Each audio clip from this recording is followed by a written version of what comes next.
Lyonnais le pouvoir de dire oui. Vous avez deux métiers différents et tous les deux financiers, l'assurance et la banque. Dans l'assurance, le risque disparaît par le calcul mathématique. Dans la banque, il disparaît par le choix de chaque opération de la façon la moins risquée possible et par les garanties. Voilà, c'est tout. Mais dans le cas de la banque, le risque est constant et il ne disparaît jamais.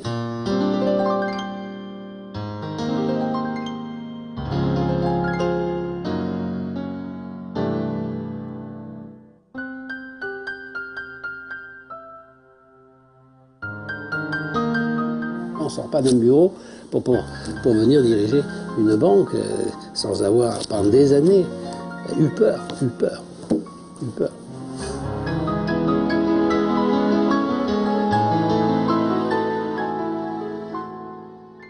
Au jeu d'argent, qui ne risque rien n'a rien. Les gains comme les pertes ne sont jamais ni sûrs ni définitifs.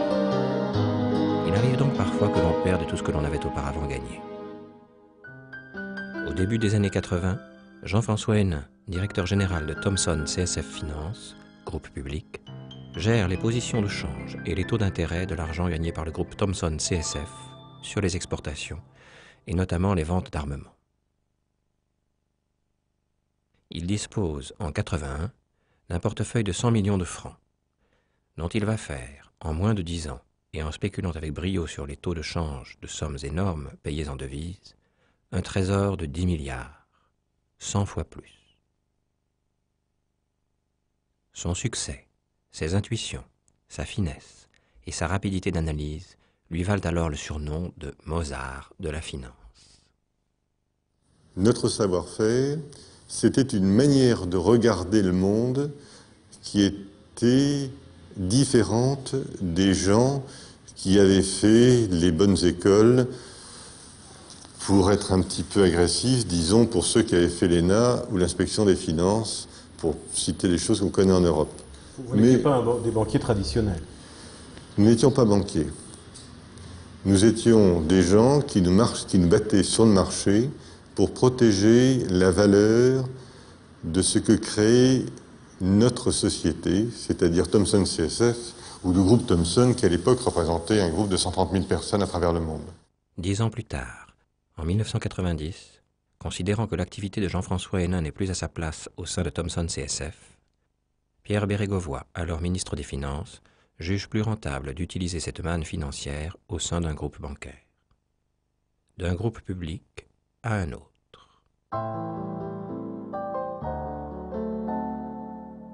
En 1990, Thomson CSF Finance devient Altus Finance, filiale à 70% du Crédit Lyonnais.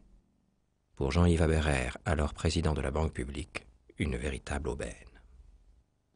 En gros, ça portait 15 milliards de fonds propres. C'était une telle aubaine que le jour où un communiqué de Bérégovoy a annoncé l'opération, la BNP a osé publier un communiqué de protestation en disant que la concurrence n'avait pas joué, qu'elle aurait voulu faire elle aussi une offre à Thomson et que c'était scandaleux. En d'autres temps et en d'autres configurations de personnes, je vous dirais que le président de la BNP n'aurait pas duré plus de 24 heures. Beaucoup de ministres n'auraient pas supporté ça.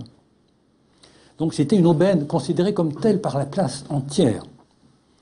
Et deux, c'était, selon les termes d'un des hommes de Lazare, un moteur turbo pour nos bénéfices. Car Altus faisait, bon an, mal an, entre 1 et 2 milliards de francs de résultats et avait fait pratiquement les résultats de Thomson dans les années précédentes. N'importe qui aurait fait cette opération. Et c'était tellement évident, nous avions la chance, en faisant cela, de mettre la main sur une équipe et surtout sur un homme, Jean-François Hénin, qui était considéré comme le financier le plus talentueux de la place, au point que dans le traité avec Thomson, il y a un article, et confirmé par une lettre du dit Jean-François Hénin, nous n'achetions notre participation dans Altus qu'à condition que Jean-François Hénin y reste au moins 5 ans. Tellement nous ne voulions pas acheter un établissement dont le principal élément du fonds de commerce aurait disparu quelques mois après pour aller tenter fortune ailleurs.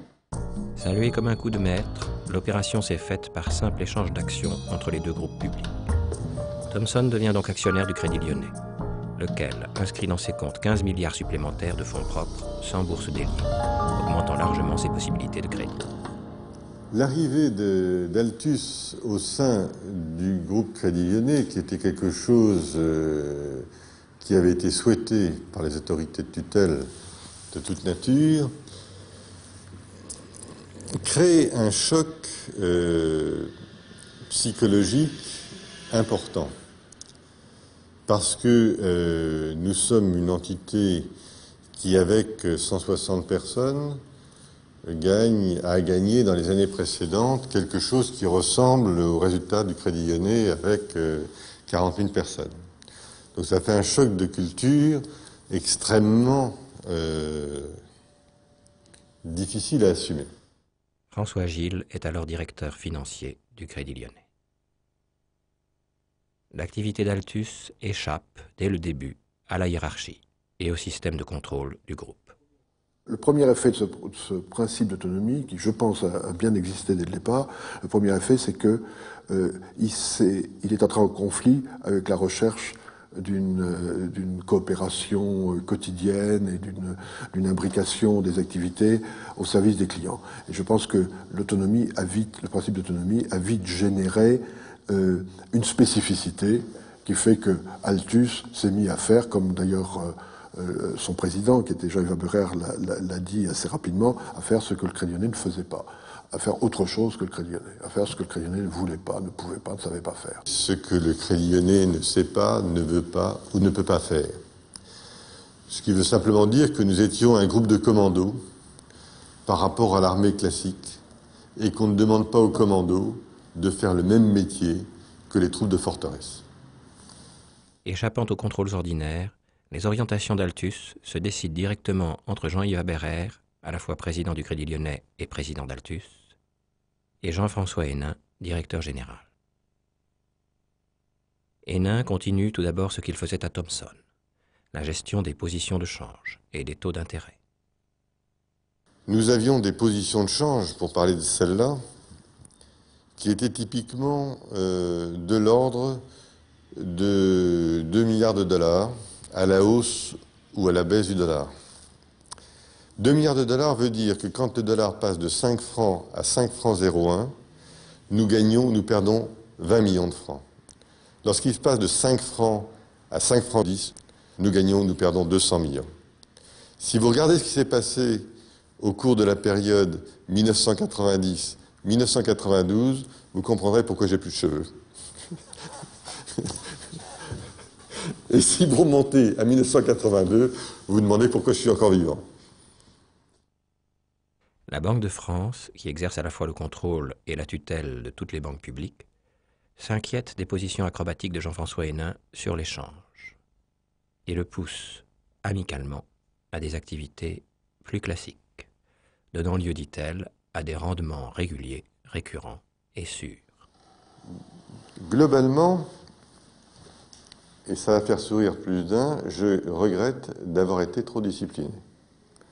Ça semble un gag, mais en fait, j'ai fait une erreur stratégique en 1990, lorsque j'ai accepté l'idée de développer une banque commerciale en France, dans un marché qui était surbancarisé, avec une expérience insuffisante.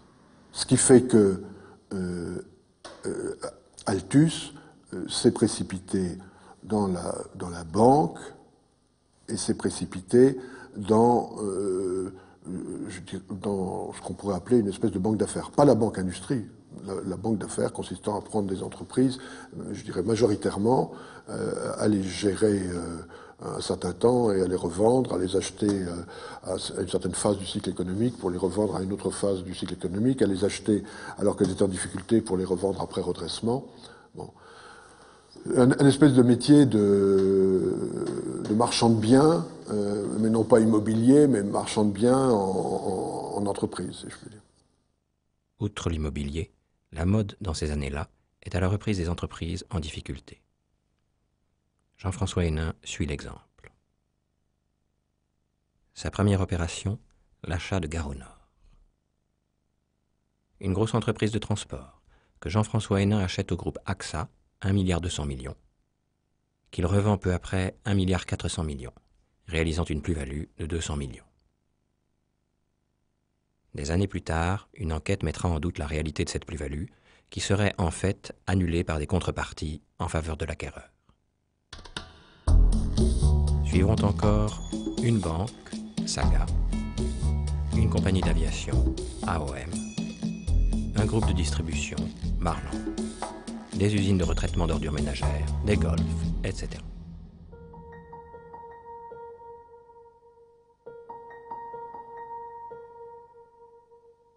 Pour ces nouvelles activités, Jean-François Hénin joue, comme pour les positions de change, sur la durée et les changements de conjoncture économique.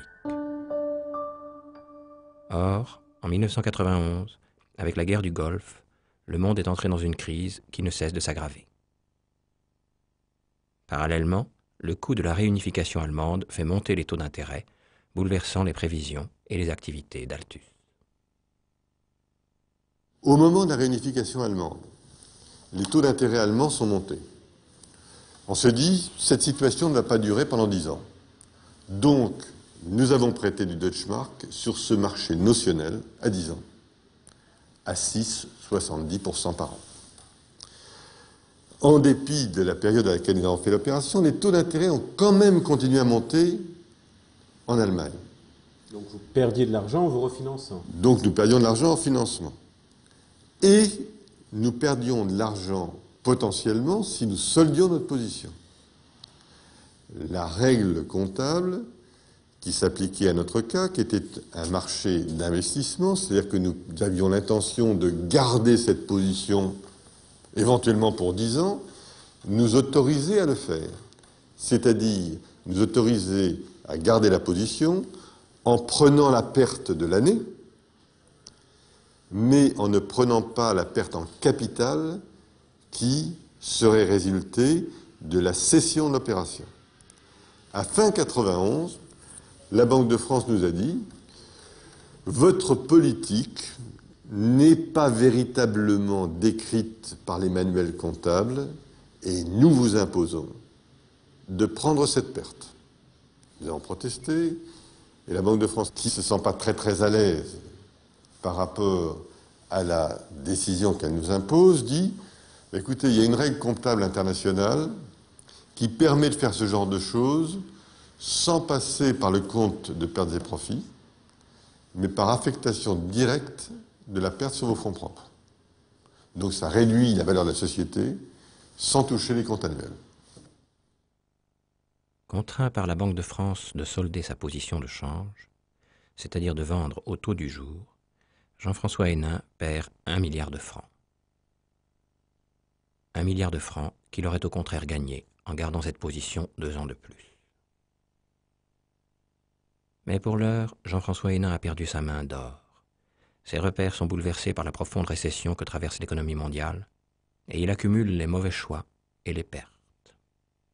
Les organismes publics de contrôle, la commission bancaire et la Cour des comptes mettent Altus sous surveillance. Un pré-rapport venant de la Cour des comptes et largement repris par la presse attire l'attention sur ce qui devient les scandales d'Altus.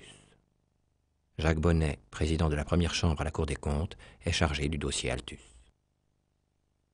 Alors, ce pré-rapport, tout au moins celui auquel vous faites allusion, n'aurait jamais dû être connu.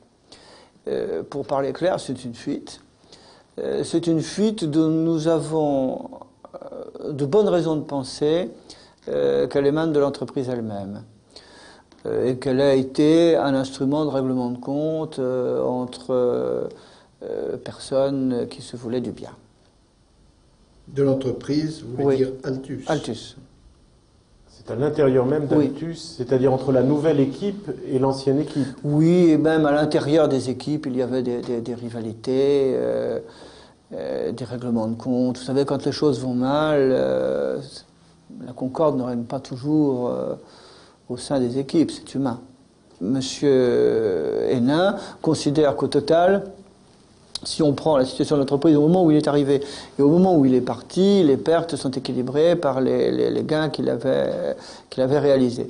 Nous, ce que nous constatons, c'est qu'au moment où il est parti, malgré tout, l'entreprise a apporté des pertes au Crédit Lyonnais. 10 milliards selon la Cour des comptes, c'est-à-dire la totalité des fonds propres gagnés par Hénin chez Thomson et apportés au Crédit Lyonnais 2 ans plus tôt. Il est évident que je me suis trompé.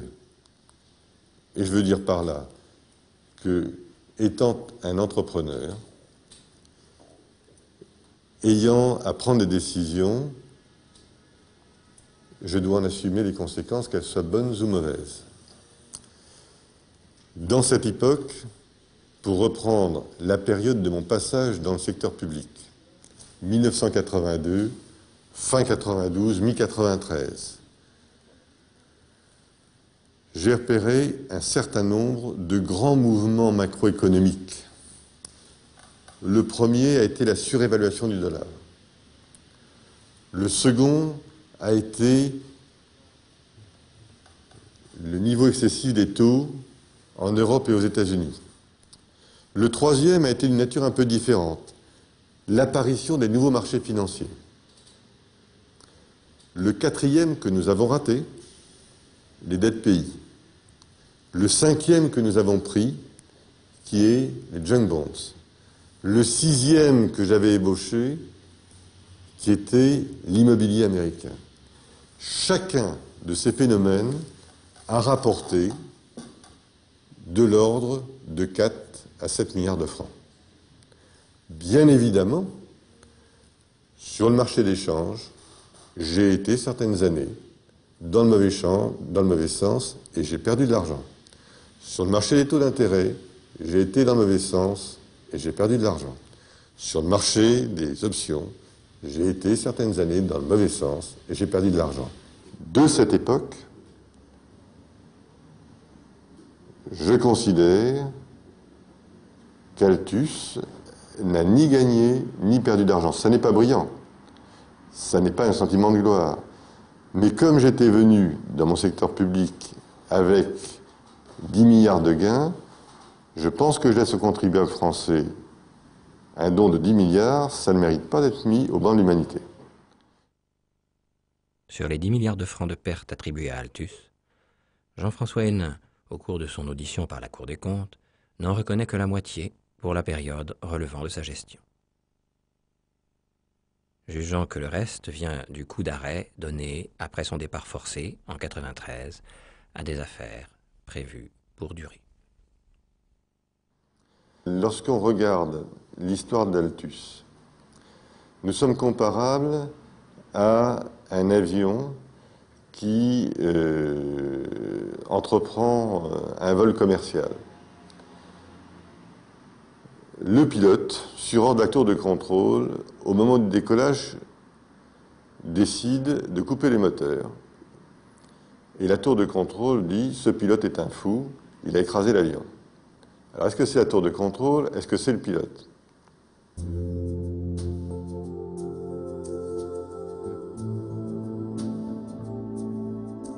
Mais le passage de Jean-François Hénin au Crédit Lyonnais n'est pas marqué que de pertes.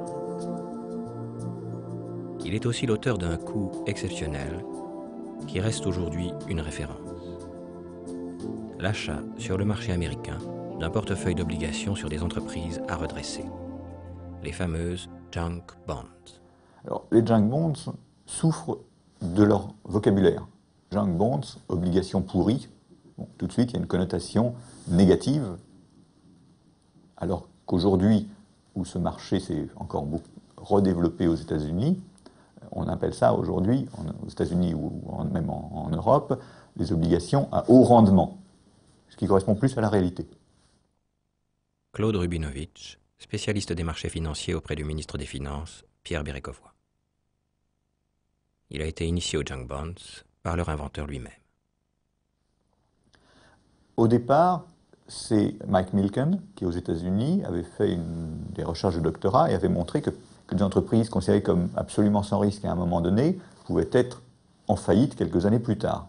et qu'inversement, des entreprises en développement ou qui n'avaient pas eu l'occasion ou la volonté d'être notées par des agents de notation pouvaient être des opérations, pouvaient être des entreprises intéressantes et à risque limité au point de vue financement. À la fin des années 80, à la suite, et au début des années 90, à la suite d'excès sur ces marchés, comme il y a eu des excès sur le marché immobilier, ce marché s'est complètement effondré aux États-Unis.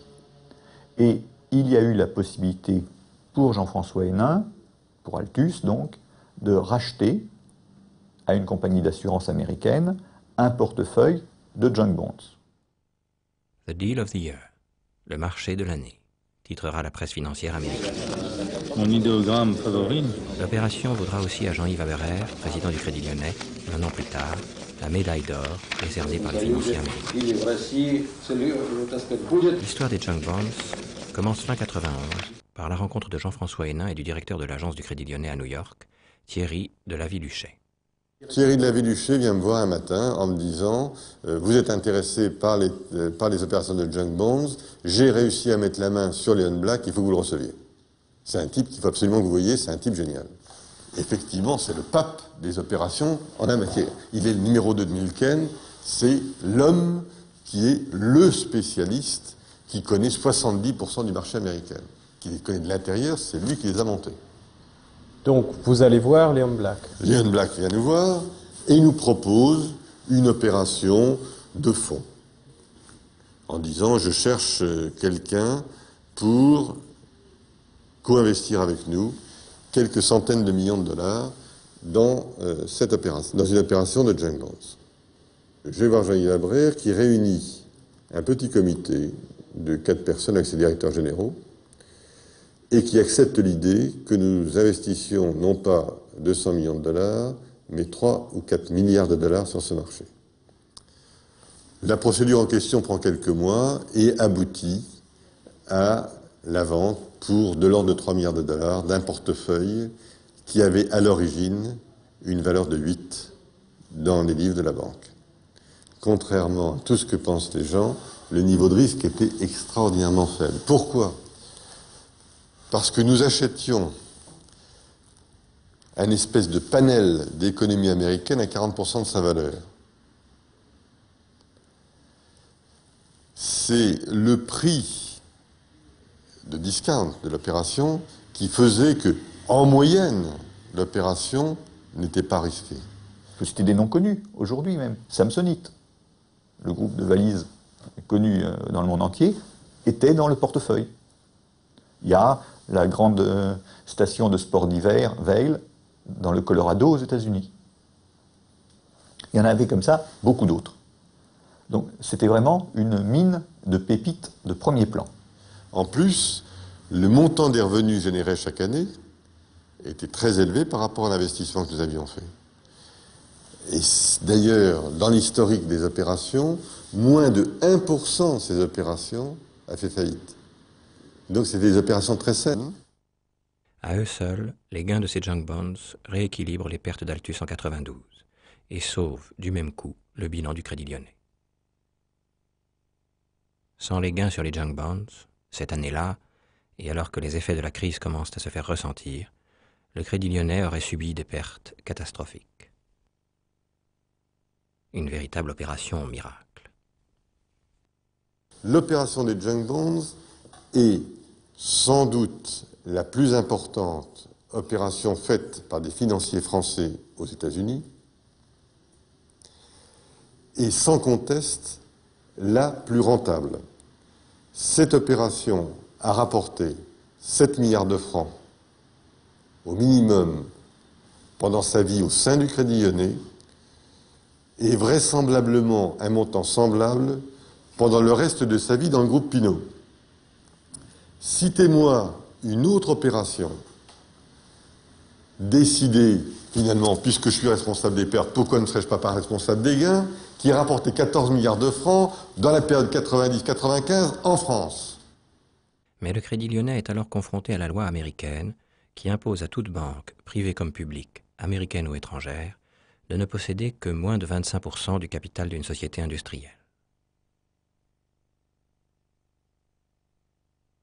Enfreindre cette règle mettrait le Crédit Lyonnais en danger de perdre sa licence américaine. Il faut donc revendre, et rapidement, 75% des junk bonds. Il fallait que Altus, pour sortir dans de bonnes conditions de cette remarquable opération, il fallait qu'Altus trouve un repreneur industriel. Et il y avait un repreneur, il se trouve qu'il y avait un repreneur motivé sur le marché français, qui lui aussi croyait à la reprise américaine, et qui lui voulait tenter certaines opérations de diversification aux États-Unis, et qui était le groupe Pinault. À l'époque, le compte à rebours est de 5 mois, et les mois se raréfient de jour en jour. Lorsque, dans les 2 mois qui précèdent la fin d'exercice, qui était la date la plus fatidique, terme imposé par les autorités américaines, François Pinault a l'idée de racheter les junk bonds, mais dans des conditions qui sont pour le Lyonnais extraordinaires, au sens de sa sécurité, puisqu'il arrête le principe d'engager tout son groupe.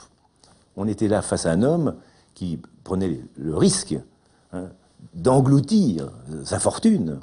Personne à l'époque pensait que la conjoncture américaine allait réellement se redresser. Il y avait des indices, mais ils n'étaient pas suffisants. La grande qualité de François Pinault a été de percevoir ce retournement. Techniquement préparé par Loïc de Raison, c'est alors la création d'une nouvelle société par le Crédit Lyonnais et François Pinault, Artémis. Placée sous la financière Pinault, Artémis s'est constituée à 75% par des actions de la financière Pinault et à 25% par le Crédit Lyonnais, qui apporte 1,5 milliard de francs en cash. D'autre part, le Crédit Lyonnais prête 10 milliards de francs à Artémis pour le rachat à sa filiale Altus des dizaines de sociétés que représentent les junk bonds.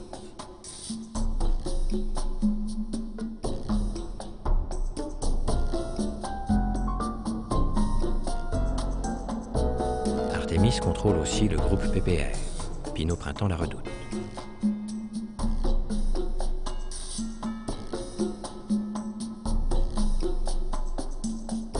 Le Crédit Lyonnais apparaît donc aux 2 niveaux du groupe. Dans Artémis d'une part, et surtout au sommet, dans la financière Pinault. Cette participation, prise 2 ans plus tôt, au moment de l'achat du printemps, est de 25%, pour 1 milliard de francs. Elle est le verrou qui protège la solidité et la rentabilité de tous les liens du Crédit Lyonnais avec François Pinault. On en comprendra l'importance plus tard. Artémis était garanti, si vous voulez, par la financière Pinault. Il était évident que si la financière Pinault disparaissait, ou plus exactement, si la participation du Crédit Lyonnais dans la financière Pinault disparaissait, alors Artémis était tout nu. Et donc devenait un produit difficilement contrôlable et oui, mais je n'ai jamais pu imaginer que les deux seraient séparés. L'un n'allait pas sans l'autre. L'un dessous n'allait pas sans l'autre dessus. À cette époque-là, le marché regarde cette opération comme un grand service que rend François Pinault au Crédit Lyonnais en disant « Décidément, François Pinault ne peut rien refuser au Crédit Lyonnais ». 2 ans plus tard, on dit « Le Crédit Lyonnais a bradé à vil prix ses obligations François Pinault ». Où est la vérité? Pourquoi? Qu'est-ce qui s'est passé entre-temps? C'est que le marché a tellement remonté, l'économie américaine est en pleine expansion, le Dow Jones passe de 3000 à 6000. Et Pinault réalise une plus-value de combien? Je ne sais pas parce que je n'ai pas suivi les comptes d'Artémis. Vraisemblablement de 5 à 6 milliards de francs. Alors, vous... Peut-être plus.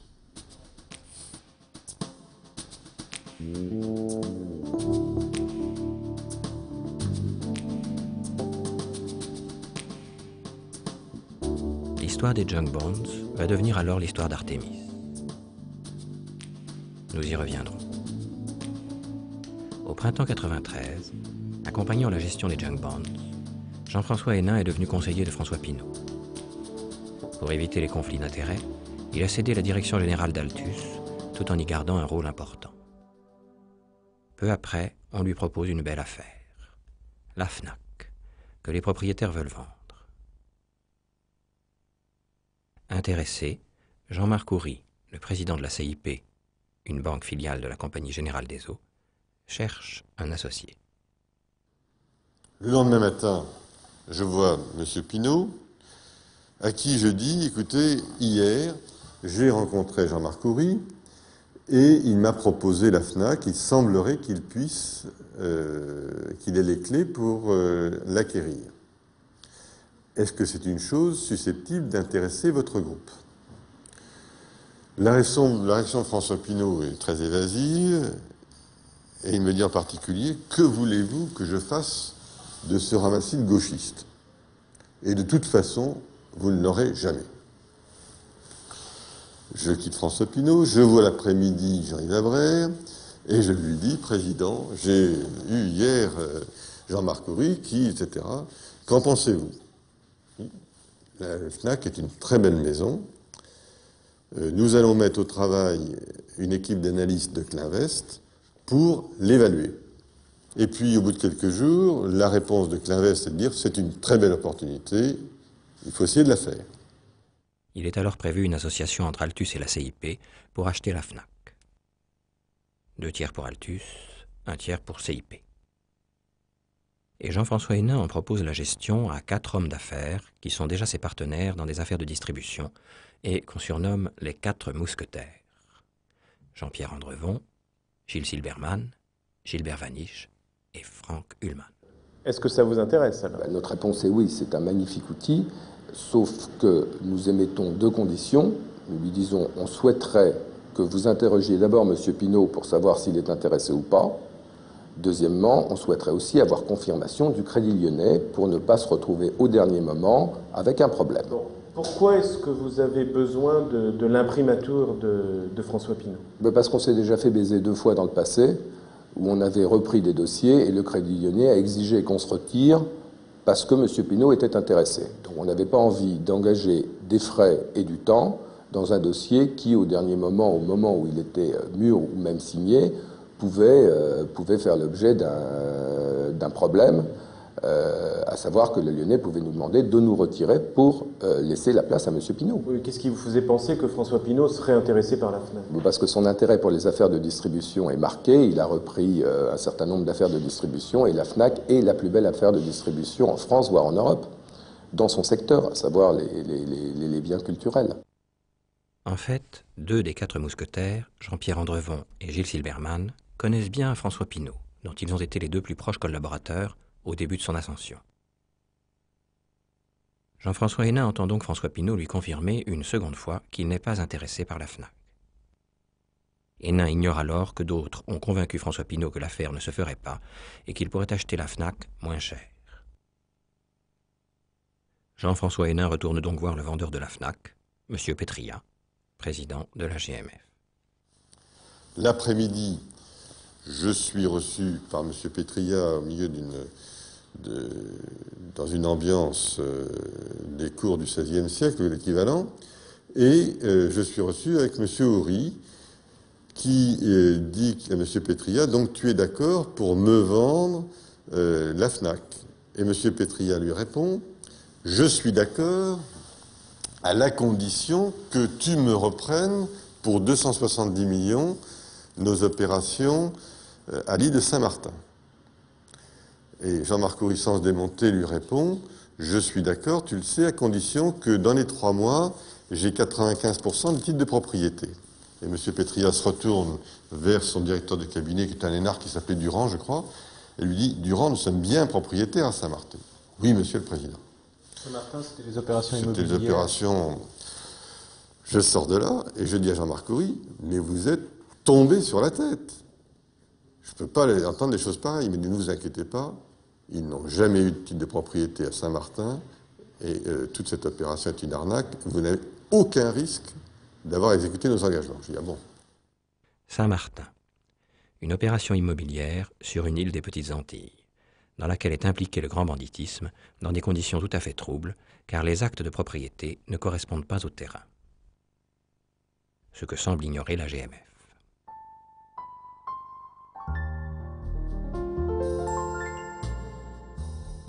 Le projet de la GMF est simple. Elle fait un lot. Elle veut en effet joindre à la vente de la Fnac l'affaire de Saint-Martin, qui affiche en fait un passif de 500 millions de francs. La GMF veut aussi vendre pour 200 millions une affaire de galerie marchande sur les Champs-Élysées à Paris, qui représente une perte potentielle de 50 millions. Et troisièmement, la Fnac Musique, société d'édition musicale qui perd 30 millions par an, mais dont la fermeture en coûterait 100. En joignant à la Fnac ces trois affaires, la GMF veut se débarrasser de trois sources de pertes et y gagne 1,210 milliard, ce qui abaisse donc d'autant le prix de la Fnac seule. La Fnac valait combien? Environ 1 milliard à 1,5 milliard de plus que son prix, que le prix auquel les GMF le cèdent. À quel prix est-ce que les GMF le cèdent? Aux alentours de 3 milliards de francs. Aux alentours de 3 milliards de francs, donc elle valait à peu près 4 milliards de francs. Oui. Globalement, c'est équivalent de vendre la Fnac 4 milliards et demi de francs et de perdre 1,5 milliard sur Saint-Martin, ou de vendre la Fnac 3 milliards de francs et de vendre Saint-Martin pour une valeur positive. Donc on vous cède la Fnac à bas prix, oui, parce qu'il y a une opération immobilière douteuse qui est adossée. Tout à fait. C'est un peu compliqué tout ça, mais il s'y retrouve très bien. D'autant mieux qu'ensuite il réussira à ne pas acquérir l'opération de Saint-Martin. Donc c'est tout boni pour lui. Ce qu'il savait même par avance, puisqu'il savait que la GMF, il y avait un problème sur les terrains. Il a été meilleur que Petria dans la négociation. L'après-midi, je suis comme d'habitude chez Altus, 5 heures de l'après-midi, le téléphone sonne. Coup de téléphone de M. Pinault. Je veux la Fnac. Quoi? J'exige la Fnac, démerdez-vous. Je suis affolé, je téléphone à Jean-Yves Abré, je n'arrive pas à joindre, je tombe sur Loïc de Raison, je lui dis écoutez Loïc, on est dans un bazar épouvantable. On est maintenant engagé vis-à-vis des quatre partenaires. Je ne sais pas comment faire cette histoire-là. 1 heure plus tard, le téléphone sonne, Alain Minc au téléphone. Je vous interdis de signer cette opération. Alain Minc, un conseiller influent du monde des affaires et, entre autres, conseiller de François Pinault. Je me souviens des mots malheureux que j'ai prononcés. Mon cher enfant, qui êtes-vous pour m'interdire quelque chose? Cri, hurlement au bout du téléphone, en disant ne vous fichez pas de moi, etc. Je lui ai dit écoutez, je suis vice-président du conseil de surveillance, ça n'est pas moi qui signe, ça n'est pas moi qui décide. C'est Jean-Yves Abrère, voir et qui donnera l'autorisation ou non à Coderic Pacan de signer. Ne vous fichez pas de moi, on reconnaîtra nos amis et vous devez choisir votre camp. Raccroche le téléphone. Est-ce que vous êtes intervenu auprès de M. Hénin pour lui signifier votre hostilité à cette reprise? Vous souvenez-vous, par exemple, lui avoir téléphoné? Écoutez, je me souviens très clairement d'avoir téléphoné à son chef. Alors c'est peut-être une forme de snobisme de ne me rappeler que les coups de fil au chef, mais peut-être l'ai-je appelé aussi. Le chef, vous voulez dire M. Abrère? Voilà. Oui, c'est le chef de M. Hénin, était M. Abrère. Ça, je m'en souviens très bien. J'étais à l'époque dans ma fonction, qui existe toujours, qui est toujours la mienne de conseil de François Pinault, parmi d'autres de mes clients. Mais bon, l'ancien serviteur de l'État que je suis et le publiciste pense aussi parfois pouvoir avoir une opinion qui relève de l'intérêt général. Alors je me souviens très bien d'avoir appelé M. Abrère pour lui dire nous proposons, nous, de reprendre la Fnac, et c'est aberrant de la confier à ces quatre types-là. Le fait d'aller mettre ça chez 4 liquidateurs, redresseurs d'entreprises, ça c'était contraire au bon sens. Et pourquoi M. Pinault ne s'est-il pas manifesté tout de suite? Écoutez, M. Pinault s'était manifesté depuis longtemps. On avait dit au Crédit Lyonnais que le groupe Pinault Printemps Redoute était intéressé par la reprise de la Fnac.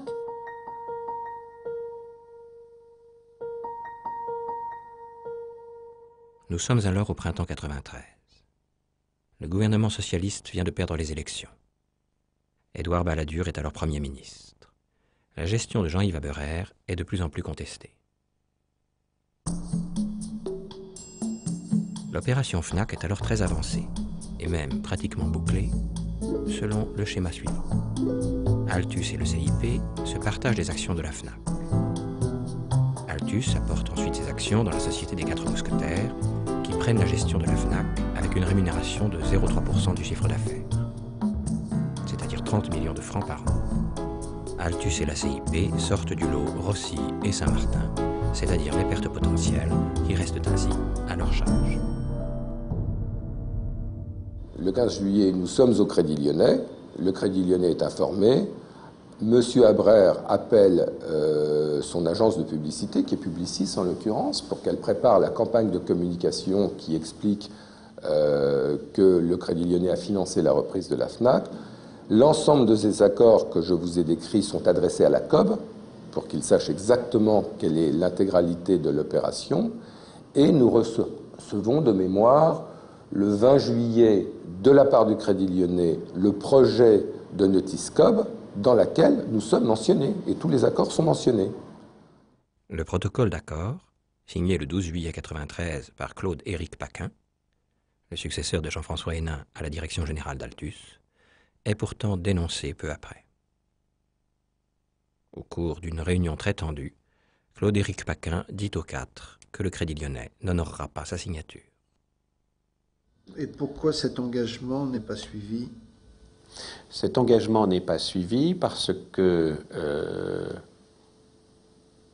je pense que la personne que vous citiez, c'est-à-dire le groupe PPR, est quelque part fort mari que cette opération finalement est aboutie. Et pourtant, M. Pinault avait dit non au départ. Oui, mais enfin, il a peut-être dit non aussi parce qu'il pensait que la CIP n'était pas le bon partenaire pour faire ce dossier. Oui, il pensait que ça ne se ferait pas. Et que donc ça ne se ferait pas parce que CIP n'était pas à l'époque un partenaire acceptable. Bon. Ou puis il y a peut-être d'autres raisons, je ne sais pas lesquelles.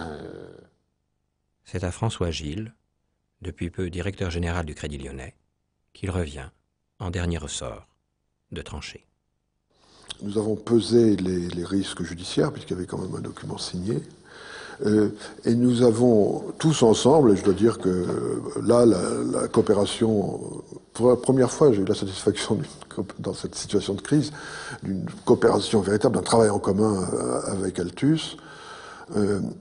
Nous avons convenu ensemble qu'il fallait clairement dénoncer cet accord, et que comme nos partenaires, si je puis dire, allaient se braquer, la seule stratégie à suivre, c'était de leur dire, écoutez messieurs, vous avez fait un certain nombre d'opérations avec Altus, nous allons divorcer. Les 4 mousquetaires sont donc exclus. Et la FNAC est achetée comme prévu par Altus et la CIP. Peu après, François Pinault se manifeste auprès du Crédit Lyonnais pour racheter la FNAC. François Pinault s'est manifesté juste après l'acquisition de la FNAC par Altus et par CIP, en semblant considérer que la FNAC était pour lui, que l'acquisition par Altus et par la CIP était injustifié et qu'il aurait dû être consulté et qu'il avait une sorte de droit de priorité. Et en conséquence, il a à ce moment-là demandé une sorte d'option de rachat au prix de revient d'Altus. Alors évidemment, pendant l'été 93, j'étais en charge du dossier pendant les vacances. La réponse a été catégorique, elle a été non.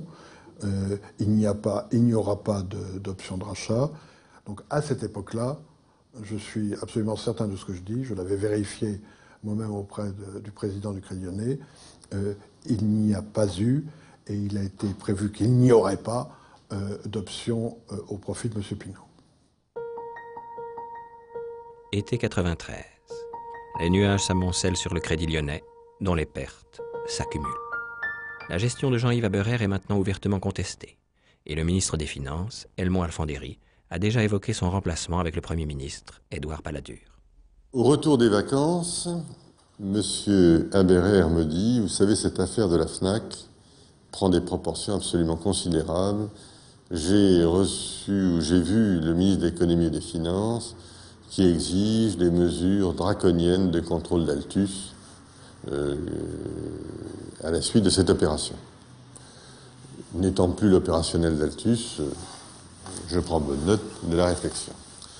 Et puis, un ami commun me dit, vous savez, vous avez maintenant contre vous Alain Minc, et vous ne pouvez pas garder un homme aussi influent, aussi déterminé à votre perte, il faut faire la paix avec lui. Moi, je souhaite qu'une chose, effectivement, c'est de faire la paix avec lui. Il est donc décidé et convenu que nous faisons un petit déjeuner un matin à 8h chez Monsieur Minc avec cet ami. Petit déjeuner qui est très conventionnel dans ses préambules. Et nous en arrivons au cœur du sujet qui est cette affaire Fnac. Car il apparaît que l'informateur de François Pinault qui lui avait dit que la Fnac ne se ferait jamais était ce Monsieur Minc. Et là, Monsieur Minc me regarde et pointe le doigt sur moi et me dit « Je vais tuer Abraire. Il ne s'en relèvera jamais. Quant à vous, vous serez une balle perdue dans cette affaire. C'est dommage pour vous, mais je n'y peux rien. » Je sors de là en me disant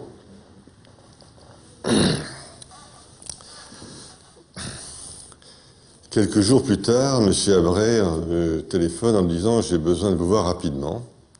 Et me dit « Je viens de recevoir un coup de téléphone du ministre des Finances qui exige ma démission. » Fin de l'histoire. Écoutez, je n'ai pas souvenir d'un petit déjeuner de réconciliation, parce que je ne voyais pas pourquoi il y aurait réconciliation, parce qu'au fond, M. Hénin, je l'ai à peine croisé. Alors, ça, je m'en souviens pas, du tout. Alors, en revanche, si j'étais de ceux qui proféraient à haute voix l'idée que le Crédit Lyonnais allait dans le mur, le disait à qui veut l'entendre, y compris aux personnalités politiques que je pouvais connaître, alors ça, c'est tout à fait exact. Mais, je veux dire, il était évident que, à la limite, ce que j'avais vu du dossier Fnac, cette solution burlesque, me confirmait dans le fait qu'il était nécessaire de mettre un peu d'ordre dans cette maison. Alors ça, je pense qu'en effet, je ne suis pas du tout menacé, mais j'ai dit à 1000 personnes dans Paris, parce que en général j'exprime ce que je pense, à tous les niveaux, qu'il fallait mettre fin à cette aventure. Octobre 94. Alors que Jean-Yves Aberer a été remplacé par Jean Perlevade, alors que la crise économique est au plus fort et qu'il faut recourir à l'aide de l'État pour éviter une faillite dramatique du Crédit Lyonnais, François Pinault rachète la Fnac.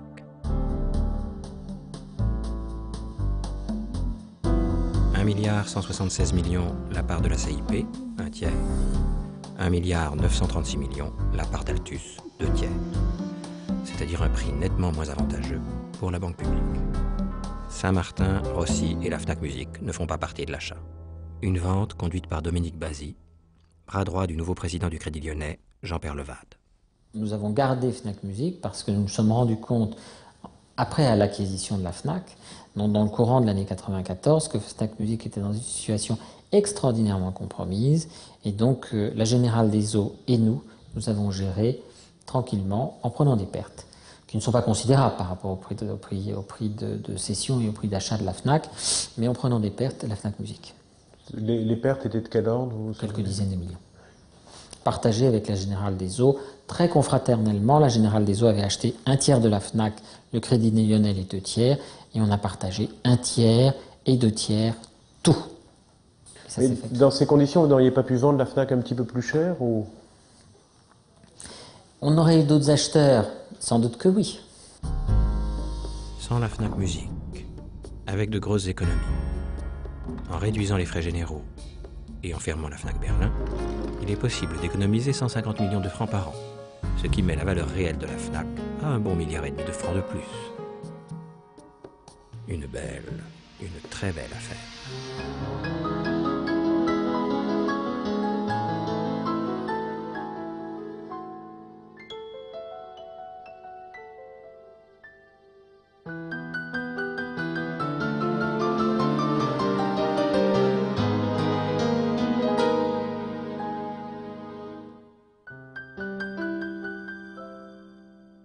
Retour au junk bond. Retour à la financière Pinault, société de tête du groupe. Novembre 1994. Le Crédit Lyonnais cède pour 1,5 milliard à François Pinault les actions qu'il détient dans la société de tête du groupe, la financière Pinault. En tranchant le lien qui l'unissait à la financière Pinault, le Crédit Lyonnais perd tout ce qui protégeait ses intérêts, ainsi que la rentabilité de sa participation. Du coup, les 25% du Crédit Lyonnais dans Artémis ont peu de chances d'intéresser un autre acheteur que François Pinault lui-même. Loïc de Raison, qui avait fait le montage de la financière Pinault et en connaissait toutes les conditions, n'est pas associé au démontage fait par la nouvelle direction. Les personnels du Lyonnais étaient traumatisés à cette époque-là. C'est-à-dire? On était... on n'avait plus droit à la parole. Vous voulez dire l'ancienne équipe n'avait plus droit à la parole?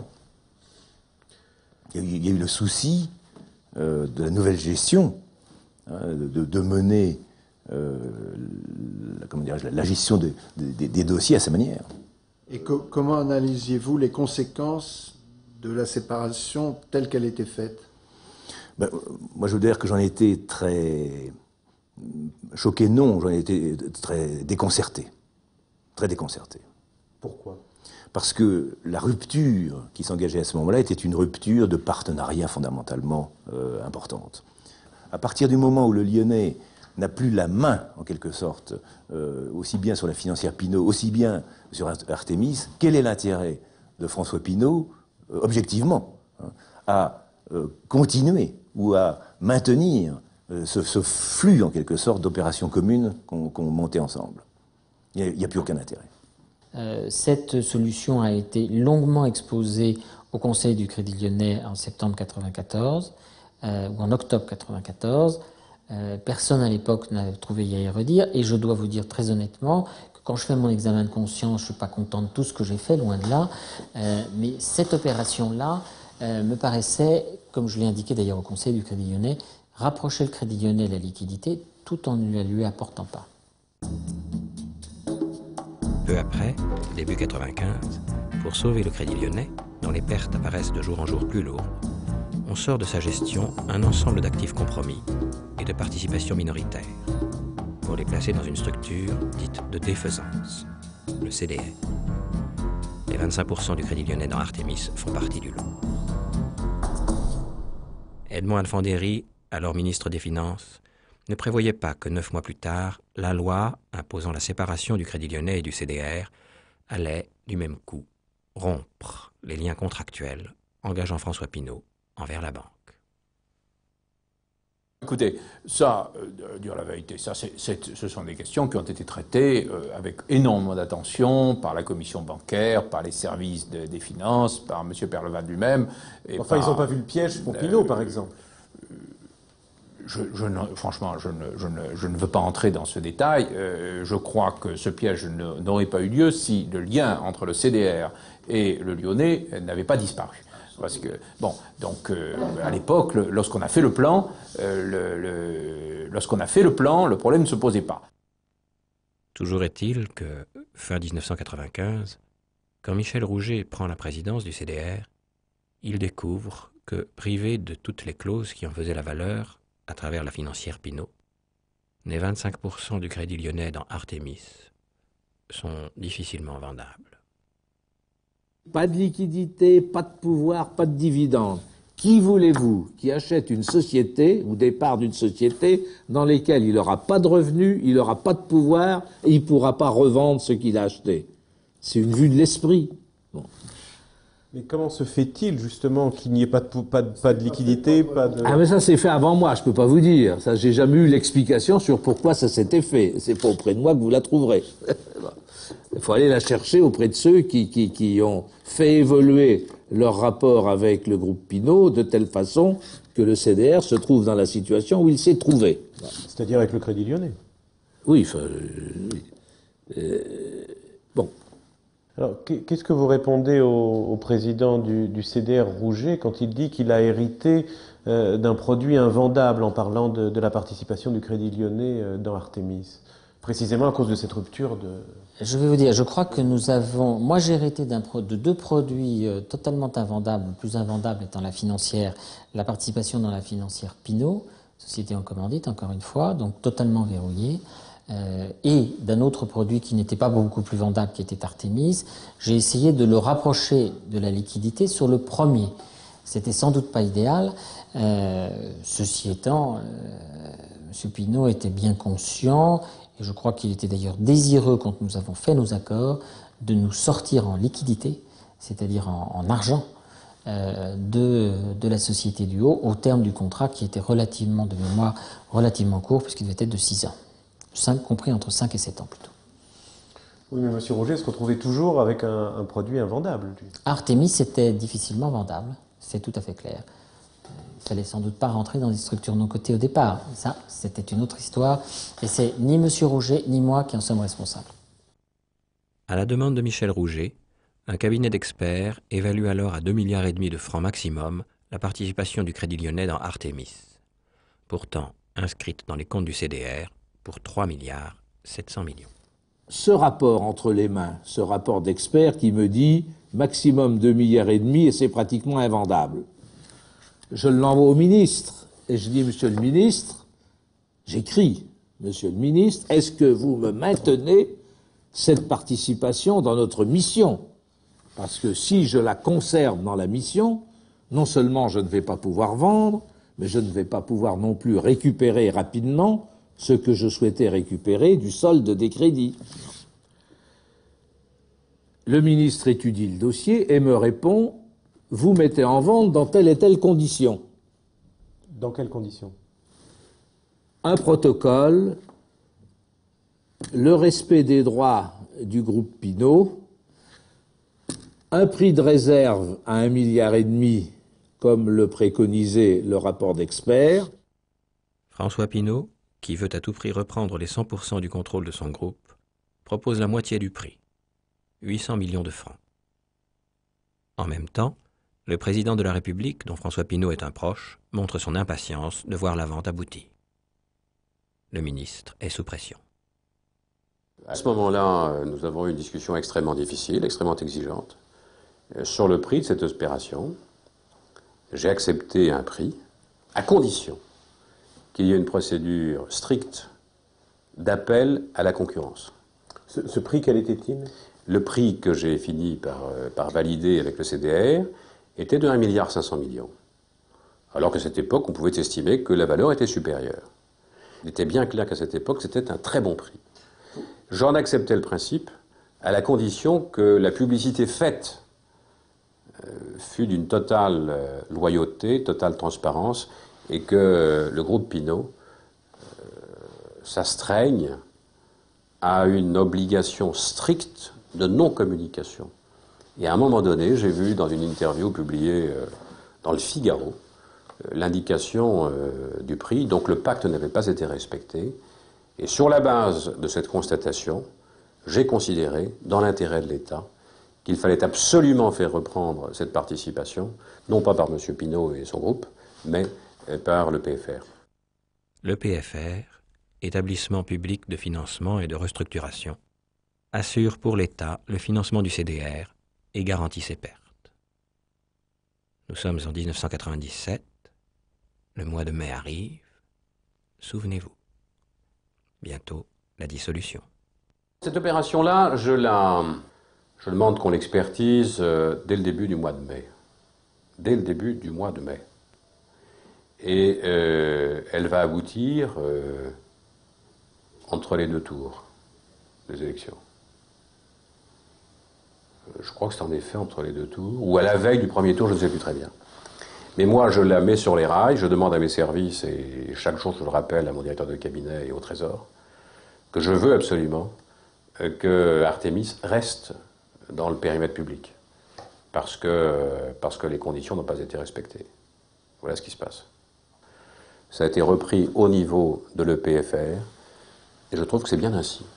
J'ai tenu absolument à le faire avant de quitter le ministère. In extremis, juste avant le retour de la gauche au pouvoir, la part du Crédit Lyonnais dans Artémis est rachetée au CDR par le PFR, c'est-à-dire l'État, pour la valeur inscrite dans les comptes, 3,7 milliards de francs. François Pinault met alors en cause l'État et conteste la vente. Après 2 années de contentieux, François Pinault rachètera en 1998 la participation du Crédit Lyonnais dans Artémis. Le prix, 4,1 milliards, correspond à la valeur inscrite alors dans les comptes du CDR. Pour François Pinault, qui récupère ainsi 100% du contrôle d'un groupe estimé à 50 milliards de francs, c'est plutôt une très bonne affaire. Enfin, qu'est-ce que signifie être une bonne affaire quand vous achetez quelque chose qui est invendable?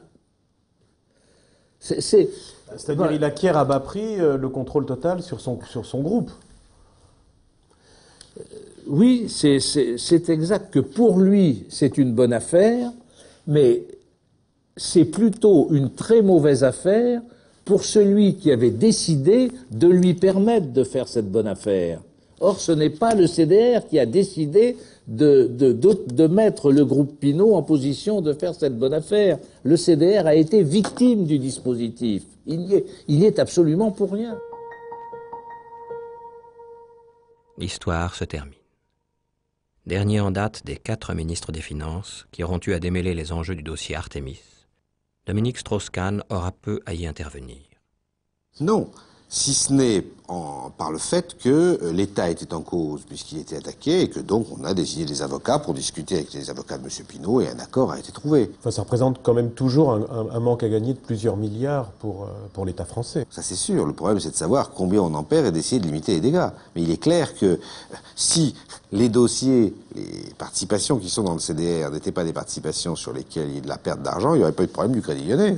Il y a un problème du Crédit Lyonnais parce qu'il y a une foule de participations immobilières, industrielles, financières, qui ont été, pas rentrer dans le débat de l'origine du problème, mais enfin qui ont été prises dans des conditions telles qu'au bout du compte, le Crédit Lyonnais, une fois que ça a été séparé, l'État français perd de l'argent. Oui, ça c'est sûr. Combien? La presse a parlé de plusieurs milliards de francs. Un chiffre semble-t-il impossible à évaluer exactement. En fait, nous ne savons pas.